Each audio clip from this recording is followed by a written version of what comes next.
Side से रहता है तब नहीं आता है, इसको ऑन कर तब नहीं आएगा।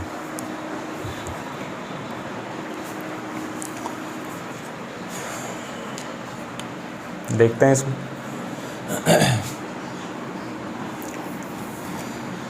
इसमें देखो क्लास 9th को अगर याद करो थोड़ा, मैंने बताया था उसमें क्या बताया था, क्लास 9th में ग्रुप डेटा नहीं था, अनग्रुप्ड डेटा का मीन मीडियन मोड निकालते थे। अनग्रुप्ड डेटा यानी जैसे अगर कोई 4 नंबर दिया हुआ है, 5 नंबर दिया हुआ है, इसका अगर हमें मीन चाहिए तो इन सारे का सम कर देते थे बाय नंबर ऑफ ऑब्जर्वेशन, ये सिंपल मीन होता था। ठीक है, फिर मीडियन अगर निकालना होता था तो मीडियन में हम अनग्रुप्ड डेटा का मीडियन 2 तरीके से निकलता। मिडिल मोस्ट ऑब्जर्वेशन जो होता था वही मीडियन कहलाता था, after arranging the data either in increasing और डिक्रीजिंग ऑर्डर। उसके बाद जो सबसे बीच में आता था वही वाला मीडियन कहलाता था। ठीक है, हो सकता है अनग्रुप्ड डेटा का कभी कभी 1 नंबर में सवाल पूछ दे। ठीक है, जैसे दिया था इस बार, जैसे x ऐसा सा था ना सवाल एक, हाँ 6x + 5 समथिंग ऐसे करके 3 नंबर दे दिया और बोल दिया कि इसका मीन जो है वो 24 समथिंग है, तो बताइए x की वैल्यू क्या होगी। तो यहाँ पे अनग्रुप्ड डेटा का ही ना काम हुआ, सारे अनग्रुप्ड डेटा को ऐड करके डिवाइडेड बाय जितने नंबर ऑफ ऑब्जर्वेशंस थे वो कर दिया हमने, तो x का वैल्यू निकल। ठीक है, तो ये मीडियन होता था, ये मीन। फिर मीडियन में क्या होता था कि सर बीच में जो आता था सबसे बीच में, अच्छा सबसे बीच में जब इवन जैसे यहाँ पर इसमें मिडिल मोस्ट ऑब्जर्वेशन यहाँ से पहले से अरेंज्ड है, मिडिल मोस्ट ऑब्जर्वेशंस में कितने आ गए, 2 आ गए। तो इस कंडीशन में मीडियन कैसे निकालते थे, इन दोनों का जो मीन होता था वो मीडियन होता था। बात समझो, जैसे अगर मैं कहूँ अरेंज्ड है ये, इसमें मीडियन कौन होगा, तो सर इसमें मीडियन पहचानने में कोई दिक्कत नहीं है, मीडियन इज 5।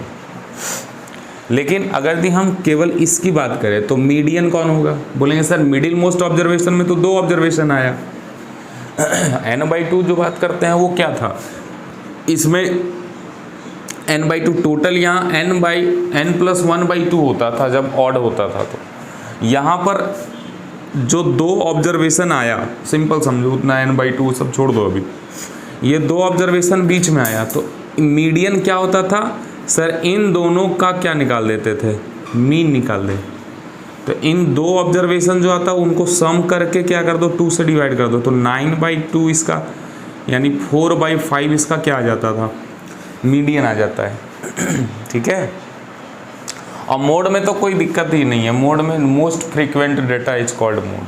अगर ये ज़्यादा बार आया है 1 1 2 2 2 3 3 4, ज़्यादा बार क्या है तो 2 आया, तो 2 मोड हो जाता।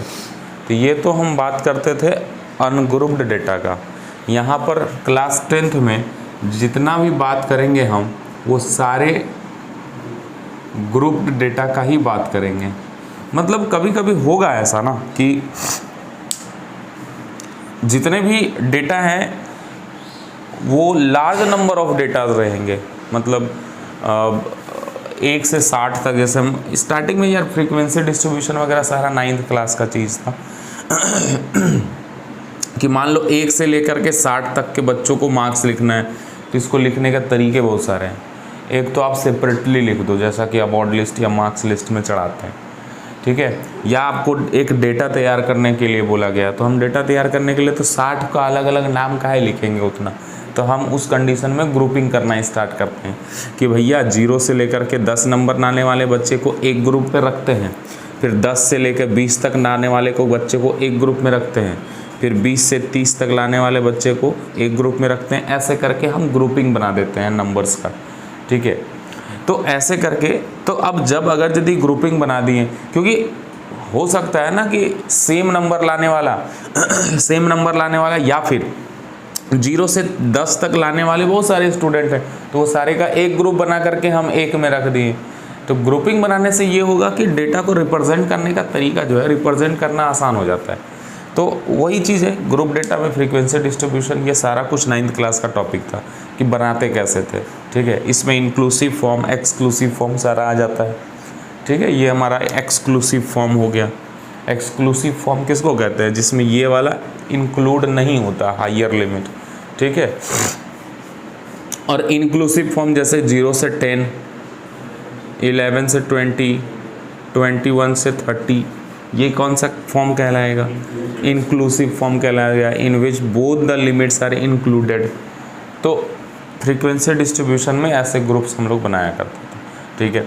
तो अब वही ग्रुप्ड डेटा दे रखा होगा, तुमको फ्रीक्वेंसी डिस्ट्रीब्यूशन बनाने के लिए नहीं कहा जाएगा, वो आपको डेटा दे रखा होगा और उस ग्रुप्ड डेटा का हमको 3 चीज़ निकालने के लिए कहा जाएगा, ठीक है। 3 चीज़ कौन कौन सा?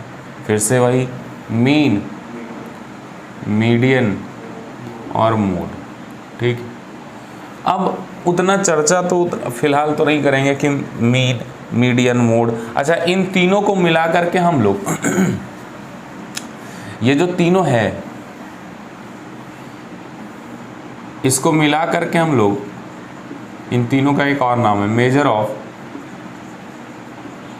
सेंट्रल टेंडेंसी कहते हैं इसको, ठीक है। Measure of central tendency, mean, median, mode, तीनों। अब ये मेजर ऑफ सेंट्रल टेंडेंसी क्या है? तो हम लोग मापते हैं क्या? बीच वाला वैल्यू, मिडिल वाला जो वैल्यू है। जैसे तो मार्क्स अगर यदि 60 स्टूडेंट का जो मार्क्स आता है, किसी का 90 आया, 100 आया, ऐसे करके किसी का 10 आया, तो हम जब एवरेज निकालते हैं तो एवरेज क्या आता है कि सर 50-60 एवरेज आया। तो 50-60 एवरेज का क्या मतलब हो गया कि सर ऑलमोस्ट सारे बच्चे का जो रिजल्ट रहा वो 60% रहा, मतलब उसमें 10 नंबर लाने वाला भी बच्चा आ गया, तो वो तो बड़ा खुश हो गया कि सर चलो हमको भी काउंट किया जा रहा है 60 में। लेकिन एक 100 नंबर लाने वाला या 95 नंबर लाने वाला बच्चा को भी 60 में काउंट कर दिया जा रहा है। तो ये खैर ये हमारा डिमेरिट है स्टैटिस्टिक्स का, ठीक है। एक चीज़ तो ये है, लेकिन हमें जिससे मतलब है वो क्या है, इसका नाम मेजर ऑफ सेंट्रल टेंडेंसी इसीलिए कब पड़ा कि मीन, मीडियन, मोड जो भी निकालते हैं तो बीच वाला वैल्यू निकलता है। तुम जितने भी मीन, मीडियन, मोड का सवाल बनाए, ऑब्जर्व करना जरा उस चीज़, बस हम लोग आंसर निकाल करके चले जाते हैं, थोड़ा उसको ऑब्जर्व करो, देखो उसका वैल्यू कहाँ से कहाँ के बीच आ रहे हैं। तो तुम देखोगे जो भी ये वैल्यू दिया रहेगा एकदम बीच में वैल्यू आएगा, लगभग ऑलमोस्ट, थोड़ा आगे थोड़ा पीछे रह सकता है, पर बीच वाला वैल्यू आता है, ठीक है, हमेशा मीन, मीडियन, मोड तीनों में, ठीक है। तो ये चीज़ है। तो अब यहाँ पर ये सारी बेसिक बातें तो खैर ज़्यादा करना नहीं है, इसमें कुछ टर्म्स याद रखना है। उसके पहले हम लोग जानते हैं कि मीन निकालने के भी 3 तरीके होते हैं, वो तीनों आपको जानना है। वो क्या है? मेथड्स क्या क्या हो गए हमारे पास? एक डायरेक्ट मेथड है जिसका इस्तेमाल हम बोलेंगे कम करें तो ज़्यादा बेहतर है, ठीक है। उसके बाद एज्यूम्ड मीन मेथड है, एज्यूम्ड मीन मेथड, और एक है हमारा स्टेप डेविएशन मेथड। सबसे बेहतर मेथड स्टेप डेविएशन को मानते हैं क्योंकि ये वैल्यूज को छोटा करके हमारा आंसर लाता है, ठीक है। ये डायरेक्ट मेथड तो चलो ठीक है, डायरेक्ट मेथड से भी हम लोग देखेंगे क्वेश्चंस, लेकिन ज़्यादातर क्वेश्चंस जब आएंगे तो आप आइदर एज्यूम्ड मीन चाहे स्टेप डेविएशन का यूज़ करेंगे, ठीक है। ज़्यादातर स्टेप डेविएशन का यूज़ करेंगे, उससे ज़्यादा बेहतर होगा, ठीक है। और इसमें कोई मेथड नहीं है, बस मीडियन में फार्मूला देख लेंगे, मोड में भी फार्मूला देख लेंगे, हम लोग जान जाएंगे, ठीक है। तो आज सबसे पहले हमारा एम रहेगा कि मीन को पूरी तरह से ख़त्म कर देना, ठीक है, चाहे वो डायरेक्ट मेथड, एज्यूम और तीनों ये, ठीक है। ट्राई करते हैं ख़त्म करने का। और इसमें जैसे कि देखा तुमने सवाल में आया था, मिसिंग फ्रीक्वेंसी वाला सवाल ज़्यादा इम्पोर्टेंट है, ठीक है। उसमें भी इसमें भी आपको मिसिंग फ्रीक्वेंसी, मीन से जो मिसिंग फ्रीक्वेंसी है वो थोड़ा कम इम्पोर्टेंट है, मीडियन और मोड वाला क्वेश्चन ज़्यादा इम्पोर्टेंट है, ठीक है। वो मिसिंग फ्रीक्वेंसी एक्स वाई वाला किस में आया था? मीन की, मीडियन और मोड में? किस में? मीन में। एक मोड में भी आया था, एक मीन में भी आया। अच्छा, मीन में आया था। हाँ, तो या तो डबल फ्रीक्वेंसी मिसिंग रहेगा कि एक्स और वाई, या F1 F2 ऐसा कर। तो फ्रीक्वेंसी, मिसिंग फ्रीक्वेंसी वाला क्वेश्चन बोर्ड के लिए ज़्यादा इम्पोर्टेंट, ठीक है। मीडियन और मोड में ना, हाँ, तो मीडियन वाला एक्स और वाई के लिए होगा, और मोड के लिए हमारा एक क्वेश्चन होगा, जो भी हो। तो इस तीनों को पहले मीन देखेंगे, आसान है, बहुत ही आसान है, स्टैटिस्टिक्स को दिक्कत है नहीं। पर हाँ, एग्ज़ाम में अगर भूल गए तो ये 5 नंबर फ्री का जो देने वाला है वो फिर चल जाएगा। फार्मूला याद नहीं रहा तो पूरी तरह से ख़त्म हो जाएगा। ठीक है, तो सबसे पहले हम डायरेक्ट मेथड देखेंगे, बस एक क्वेश्चन फटाक करेंगे, इसमें चलते चले जाएंगे। ठीक है, इसमें कोई बहुत बड़ा चीज़ है नहीं, बस मल्टीप्लाई ऐड ये सब अच्छे से करना है तो बस। ठीक है, तो ये चीज़ रह गया। हम लोग मीन से स्टार्ट करते हैं और मीन में डायरेक्ट मेथड सबसे पहले पढ़ेंगे। ठीक है, अभी ये भी ज़्यादा टाइम नहीं लगाएंगे इसमें हम। ठीक है, मीन में सबसे पहले direct method, questions find the mean of given frequency distribution.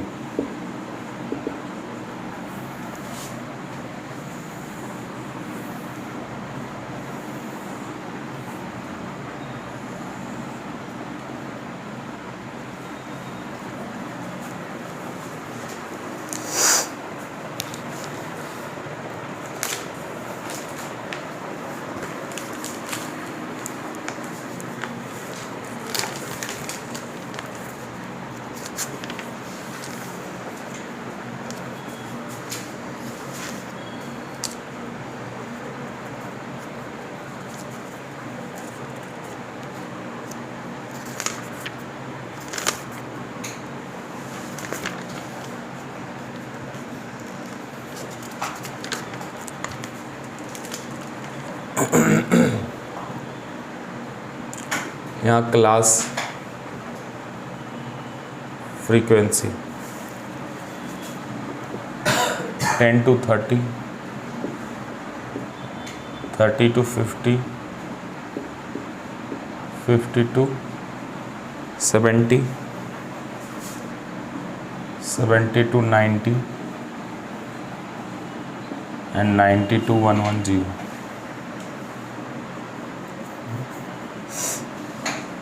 15, 18, 25, 10 और 2।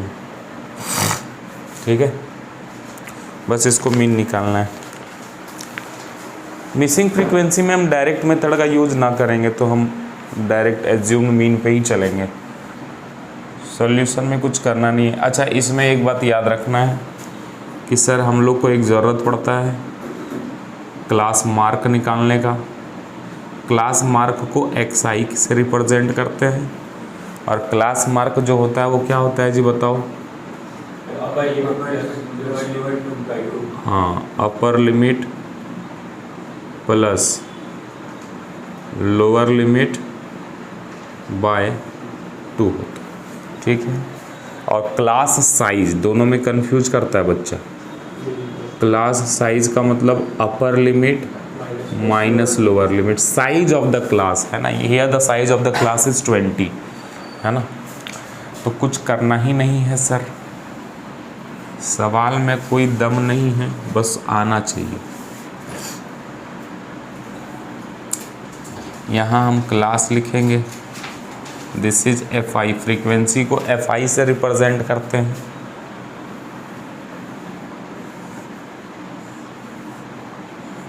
फिर xi और यहाँ क्या निकालते हैं fi xi। ठीक है, इन दोनों का प्रोडक्ट 10 to 30 क्लास लिख दो पहले, 30 to 50, 50 to 70, 70 to 90 and 90 to 110। Product पहले से कर रहे हो तो बताते जाना हमको। ये हमारा 15 है, 18 है, 25 है, 10 है, 2 है। xi हर एक क्लास का सर पहले का पहला क्लास इंटरवल है 10 to 30, हम 10 और 30 को ऐड करेंगे 40 आएगा, 40 डिवाइडेड बाई 2 करेंगे 20 आएगा। फिर यहाँ 80 डिवाइडेड बाई 2 करेंगे 40 आएगा। हम जितना क्लास का साइज है वही बढ़ता चला जाएगा क्लास मार्क में भी। 20 है 40 हो जाएगा, ये 60 हो जाएगा, ये 80 हो जाएगा, फिर 80 में 20 ऐड करेंगे तो 100 आ जाएगा। क्लास इंटरवल का जो क्लास साइज है वो 20 है, तो क्लास मार्क भी 20 करके बढ़ता चला जाएगा। मल्टीप्लाई करेंगे, इनको इससे करेंगे मल्टीप्लाई, fi इंटू xi है तो 300 हो जाएगा, इंटू करेंगे 720 हो जाएगा, इंटू करेंगे 1500 into 800 into 200।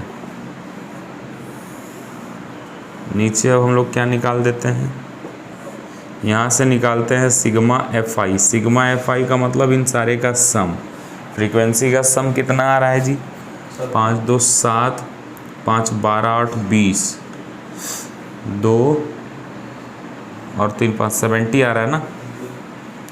Sigma fi xi क्या आ रहा है, ऐड करेंगे तो बड़ा नंबर आएगा, देखो ही 0 0 0 0 0 0 आ गया, 0 0 0 2 0 2 आ गया, 2 8 और 2 10, 10 5 15, 15 10 25, 5 हाथ में 2 बचे, ये 2 और 3 35 20 आया। तो हम यहाँ से सीधा निकाल देंगे। इसके बाद नाउ मीन का फॉर्मूला हो जाता है sir, mean is equals to, direct method में कुछ है ही नहीं, sigma fi xi by sigma fi। तो 3520 डिवाइडेड बाई 70, ये कट गया, 7 पंजे का 35 और यहाँ आ जाएगा पॉइंट, 7 चौका 28, 5.44 समथिंग आएगा। ये 5 से 35 कटा, फिर पॉइंट देंगे तब ना आएगा। अच्छा नहीं, अच्छा कैसे जाएगा जी, 20 होगा तो दूर। हाँ हाँ, 0 बार में 50 आएगा ना, 50 पॉइंट। अरे भाई साहब 5 बार में कट गया, 2 आया तो 0 टाइम्स में जाएगा ना पहले,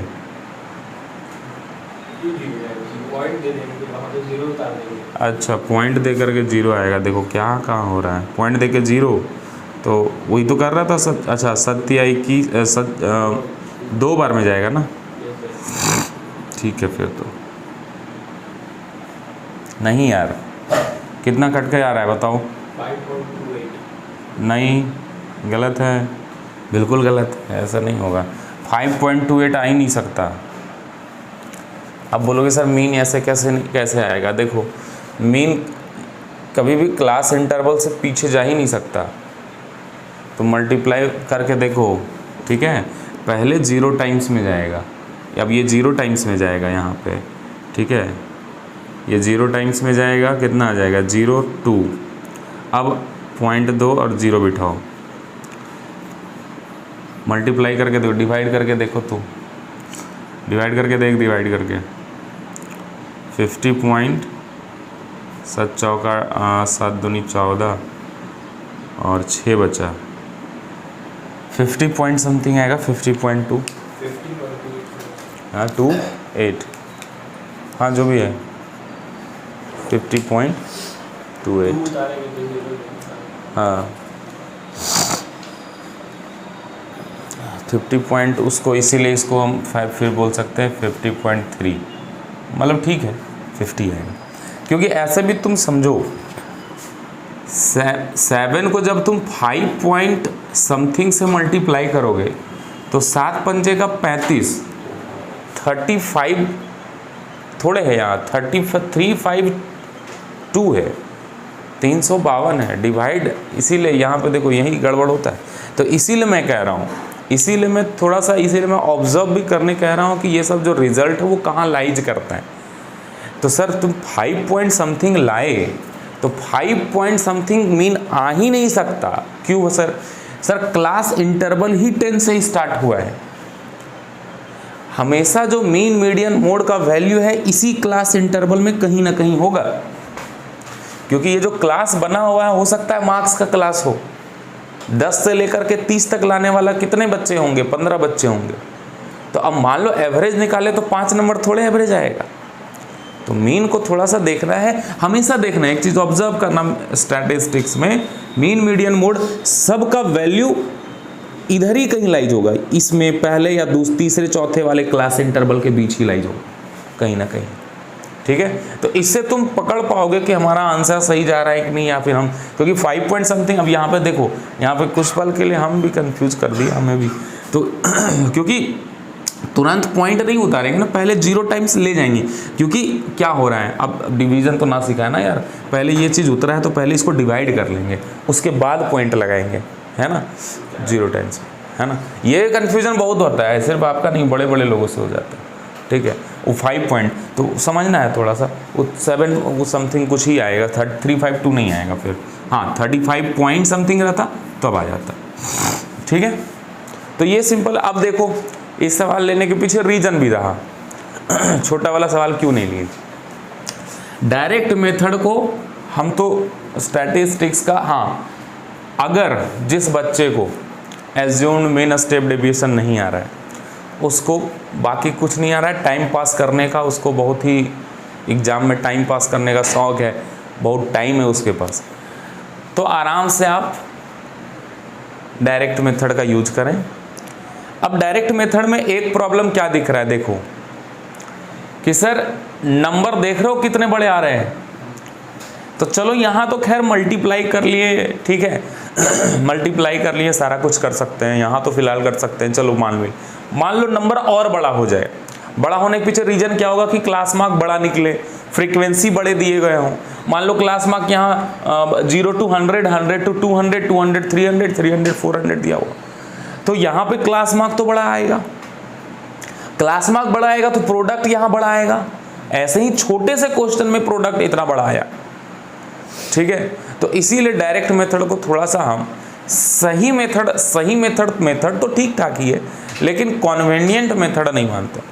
ठीक है, मैथ्स चीज़ों को आसान बनाता है कि ना कि कॉम्प्लिकेटेड, तो ये कॉम्प्लिकेटेड है, थोड़ा सा उसको आसान बनाएगा एज्यूम्ड मीन, और उससे और ज़्यादा आसान बना देगा स्टेप डेविएशन।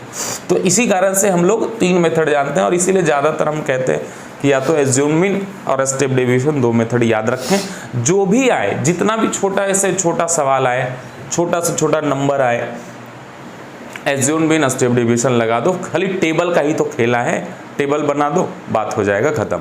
हम क्या करते हैं, इसी क्वेश्चन को हम क्वेश्चन बार बार बदलेंगे नहीं, है ना, तीनों मेथड को हमको केवल सिखाना है भाई। तो भाई हम क्या करते हैं, सेम ही क्वेश्चंस को तीनों मेथड से एक एक करके बता करके ख़त्म कर देते हैं। ठीक है, तो बस सिर्फ आपको भी टेबल ही केवल चेंज करते जाना है और उसको बनाते जाना है टेबल में। अब हम इसको देखेंगे, हम देखेंगे इसी क्वेश्चन को एज्यूम्ड मीन से। एग्जाम तक आते आते, फाइनल आते आते ये मेथड आप भूलने वाले हैं। ठीक है, मीडियन और मोड का फॉर्मूला भूलने वाले हैं आप। ठीक है, हमको पता है, तो लेकिन यहाँ ठीक से सीखोगे तो वहाँ तुरंत याद हो जाएगा। तो फिर से बना लेते हैं टेबल, क्लास का, fi का, xi का, इतना तो मीन में आपको बनाना ही है। ठीक है, हाँ चीज़ें बढ़ती जाएंगी, कहाँ से देख लो, 10 to 30, 30 to 50, 50 to 70, 70 to 90, 90 to 110। ठीक, 15, 18, 25, 10, 2। xi सर निकाला तो है मैंने सर, 20, 40, 60, 80, 100। अब यहाँ पर क्या निकालते हैं सर, देख लो। अब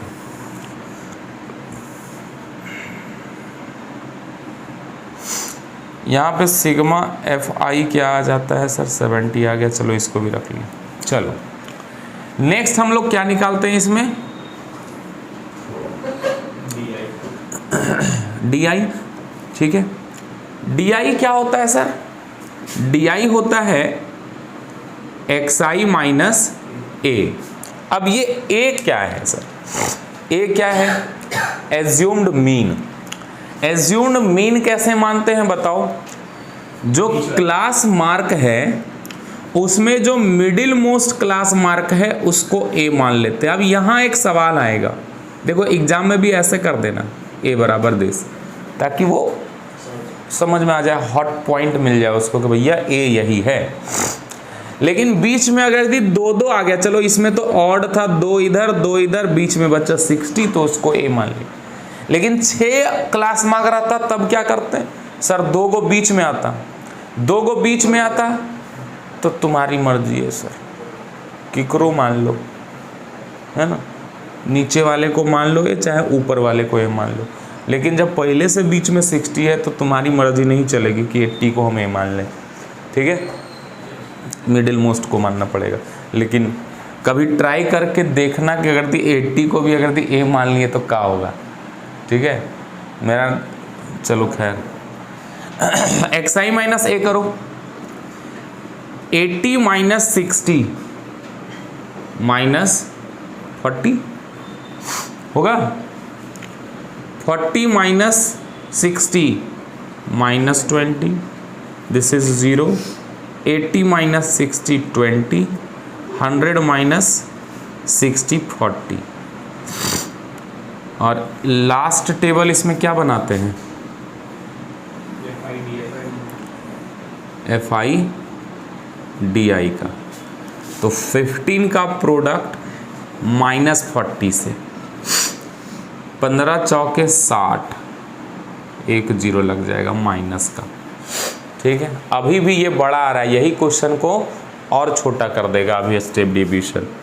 18 को माइनस 20 से, 18 दूनी 36, 25 को 0 से 0, 10 20 200 240 80 sigma f i d i. इन सब को सम करें तो जो सारे माइनस में हैं उसको प्लस कर लो तो 960 आ जाएगा माइनस का, इसको प्लस कर लेंगे, इसको भी प्लस कर लेंगे तो 280 आ जाएगा, क्योंकि एक प्लस एक माइनस में है तो माइनस कर लेंगे, ये 4 आ जाएगा, ये 6 आ जाएगा। देखो तो सही है, नहीं 680 आएगा सर, 680 आएगा, 8 और 16 6 2 8, ठीक है। माइनस का आएगा ना, बताओ माइनस का आएगा, क्योंकि माइनस का 960 है ऊपर, तो माइनस 680 आ गया। इतना काम तो सर कर देंगे तो आपको मीन गलत भी आया तो कुछ तो मार्क्स मिल ही जाएगा, लेकिन इतना करने के बाद आपका मीन गलत कैसे आ सकता है? नहीं आना चाहिए। अब यहाँ पर मीन का फॉर्मूला क्या हो जाएगा सर? एज्यूम्ड मीन में फॉर्मूला क्या होता है?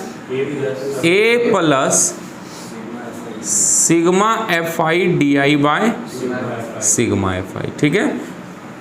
और यही सेम चीज रहता है स्टेप डेविएशन में, बस इनटू एच हो जाता है और यहाँ डी आई के जगह यू आई हो जाता है। तो ए का वैल्यू क्या था देखो 60 plus sigma f i d I is minus 680 divided by sigma f आई यानी 70। यहाँ से ये कट गया, देखो 60 प्लस और माइनस माइनस देखो आएगा अभी 50 पॉइंट समथिंग है ना। 7 से इसको काटो कितना बार में कट रहा है? 9.5 हाँ 9.5 पक्का 63 हो गया ना, हाँ ठीक है। इसको माइनस करेंगे तो 50.5, थोड़ा बहुत पॉइंट के बाद चलेगा कि इधर उधर आ सकता है, 50.3 या फिर समथिंग जो भी हो, तो यही हमारा क्या हो जाएगा? आंसर हो जाएगा। यही है एज्यूम, कुछ है ही नहीं, ठीक।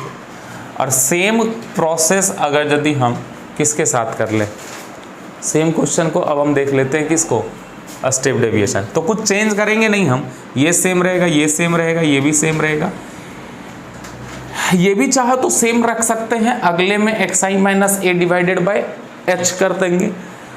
नहीं तो मैं क्या करता हूँ ना कि एक ही में यही लिख देते हैं x I minus A divided by H, यहीं पे निकाल सकते हो, ठीक है। तो मैं उतना टेबल को बढ़ाता नहीं हूँ, ठीक है। तुम चाहो तो बढ़ा सकते हो, लेकिन मैं यहाँ क्या कर देता हूँ, यहीं पर मैं डिवाइड कर दूंगा, ठीक है।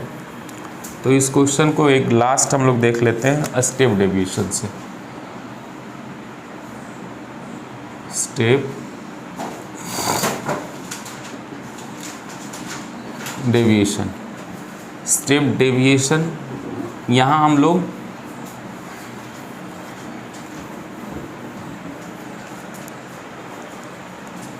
सीधा यूआई निकालते हैं। सब कुछ सेम होगा, सीधा यूआई निकालेंगे। यूआई का formula xi minus A by H, यही निकाल लेंगे। ठीक है, उतना लफड़ा नहीं कि आगे लेके चले उसको। और फिर यहाँ fi ui, बस यही तो काम रह गया है सर हमारा, बस ये काम कर देंगे। तो बस डिवाइड कर देंगे क्या h से, जो आया था उसको h से डिवाइड करते जाओ। यहाँ h क्या था 20 है ना, देख लो क्लास साइज क्या है यार, h is equals to 20, class size is 20। तो जब 40 माइनस 60 करेंगे तो माइनस 40 आएगा, 40 में से 20 को डिवाइड कर दो तो -2 आ जाएगा। हाँ, फिर ये हमारा -1 आ जाएगा, ये 0 आ जाएगा। ये हमारा हमेशा फिर ये वाला फिर रिपीट करता है 1 2, थोड़ा सा सीरीज देखो तो -2 -1 0 1 2। ठीक है, 80 में से 60 गया, 20 बचा, 20 से डिवाइड कर देंगे तो 1 आ जाएगा। ठीक है, ऐसे करके 100 माइनस 60 के 40 आया, 40 को 20 से डिवाइड कर देंगे तो 2 आ जाएगा। अब देखो नंबर कितना छोटा हो गया, h से डिवाइड करने के बाद नंबर एकदम छोटा, और छोटा होने के बाद सर हमारे साथ कोई दिक्कत ही नहीं। मल्टीप्लाई कर दो fi ui को, -30, इसको करेंगे तो -18, ये 0, ये 10। ठीक है, 10 into 1 10, 2 into 2 4, sigma fi ui क्या आ रहा है वो देखो तो, यहाँ से आ जाएगा ना 48 माइनस का, यहाँ से आ जाएगा 14, तो 34 ना माइनस का, कौन सा सही है, सही है ना 34 आएगा ना, माइनस का 34। तो बस हम क्या कर देंगे, मीन इज इक्वल्स टू, बस स्टेप डेविएशन का formula a plus sigma fi ui bye sigma fi, और इनटू क्या कर देते हैं, बस केवल h कर देते हैं। ठीक है, स्टेप डेविएशन का ये फॉर्मूला होगा sir, a 60 plus -34 by 7t into 20, ये 2 2 कट गया, 68 माइनस का 60 माइनस का फिर से तो ये आ गया ना 68, हाँ 68 बाई 7, तो 60 माइनस 9.5, तो 50.5 हमारा मीन हो गया। तो ये सिंपल से तरीके हैं, चारों के चारों, तीनों के तीनों, कोई दिक्कत वाली बात इसमें नहीं है। फिर से वही बात, इसमें अब आते हैं इम्पॉर्टेंट वाले में कि मिसिंग फ्रीक्वेंसी कैसे निकालेंगे। 2 बताएंगे, एक तो एक जिसमें सिंगल एक मिसिंग रहेगा, और 2 वाला नहीं बताए थे हम, तो 2 मिसिंग फ्रीक्वेंसी वाला बताएंगे। ठीक है, तो अब आते हैं